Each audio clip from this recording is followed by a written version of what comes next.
Embroglio administratif, conditions d'attente déplorables, agents menacés de mort. C'est une intersyndicale Finances publiques des Bouches-du-Rhône inquiète qui a convoqué la presse pour alerter les pouvoirs publics sur leurs conditions de travail depuis la mise en place des scan-cars, ces voitures automatisées qui amendent le stationnement à Marseille. Depuis la dépénalisation du forfait post-stationnement, ce sont donc les municipalités ou les intercommunalités qui ont décidé de la politique de tarification, qui ont fait le choix de privatiser le contrôle. Et aujourd'hui, on en est à plus de 100 000 contentieux en recouvrement à la trésorerie des amendes, sauf que pour réclamer aujourd'hui sur un contentieux, il faut avoir payé son amende et beaucoup de personnes aujourd'hui sont dans l'incapacité de se servir d'Internet, ou y compris des réclamations qui ont été adressées par Internet à Limoges ou à Mâcon n'ont pas eu de suite. Donc aujourd'hui, c'est une situation ubuesque que rencontrent des milliers d'usagers à Marseille et sur le département. On avait un système qui marchait, qui était efficient et efficace, avec un taux de recouvrement de 99%. On va être confronté aujourd'hui au même problème qu'en nos services pour recouvrer la TVA, puisqu'on aura donc forcément une baisse à gagner pour le budget de l'État, et donc le moyen de financement des finances publiques et la solidarité nationale. Une nouvelle maison France Service On souhaite la création d'une telle maison dans chacun des 2000 cantons de France. Mais déjà, les syndicats de fonctionnaires pointent les limites de la polyvalence des agents. C'est une maison fourre-tout. Prenons un exemple concret. Vous avez un problème pour votre déclaration d'impôt sur le revenu. Vous vous dites, je vais aller voir quelqu'un qui maîtrise. Le problème, c'est que si c'est quelqu'un de la Poste, par exemple, il pourra vous aider pour prendre un produit financier, mais il ne pourra pas vous aider pour votre déclaration d'impôt sur le revenu. Fonctionnaire des finances publiques depuis 10 ans et l'image de nanti qui colle parfois à son statut, il la réfute totalement. J'aimerais tellement vous dire que c'est vrai, qu'on est des nantis, qu'on est bien, on est au chaud. Mais c'est pas vrai. On a des souffrances énormes au travail. On a des personnes qui partent pour longues maladies.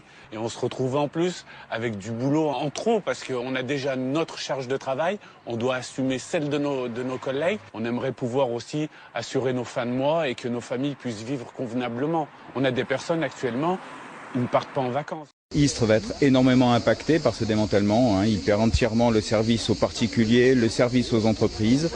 Ce qui veut dire que, grosso modo, au jour d'aujourd'hui, si un particulier veut se renseigner sur ce dossier, veut rencontrer un agent, il devra aller à minima à Martigues ou à Salon. Et pour une entreprise, ce sera à minima à Marignane ou à Salon, voire Tarascon pour certaines missions, puisque c'est un démantèlement géographique, mais aussi c'est un démantèlement des missions, avec certains pôles de missions bien particulières. Qu'est-ce qui justifie ça?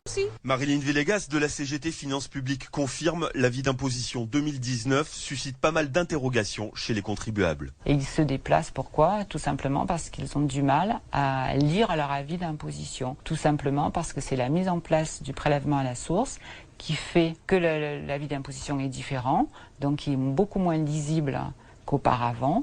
Et il est clair que la direction n'avait pas prévu ça dans nos services et que du coup, les services sont débordés. Des services des impôts qui doivent aussi faire face aux réclamations. Elle émane des syndicats des agents des finances publiques qui dénoncent, je cite, une déstructuration des services publics dont pâtiront selon eux les usagers. Des impôts en grève, ils redoutent des fermetures de bureaux.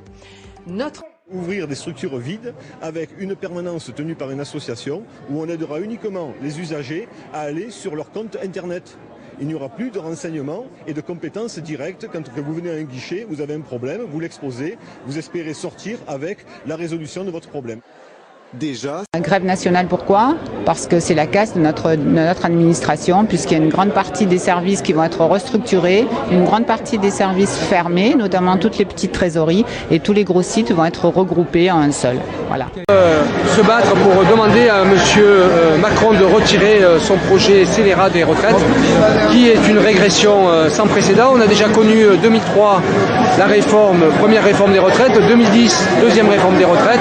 Pour nous, on ne peut plus accepter ces réformes qui visent à baisser le niveau des retraités. On ne peut plus accepter ces reculs sociaux sans précédent qui sont une remise en question du Conseil national de la résistance.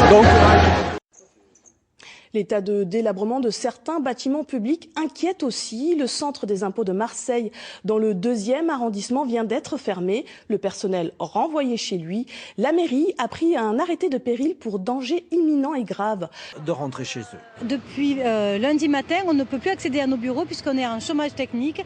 Du fait de la sécurisation de l'immeuble et de la mise en péril de l'immeuble, on n'a plus le droit de venir travailler, donc d'exercer nos missions. Martine Dagnon, la secrétaire départementale du comité hygiène et sécurité des finances, indique que malgré les nombreuses mises en garde, l'administration n'entretient pas ou peu son patrimoine. L'administration bricole, colmate, mais ne fait pas les travaux nécessaires. De la même manière que la direction brade les missions, la direction n'entretient pas ses bâtiments.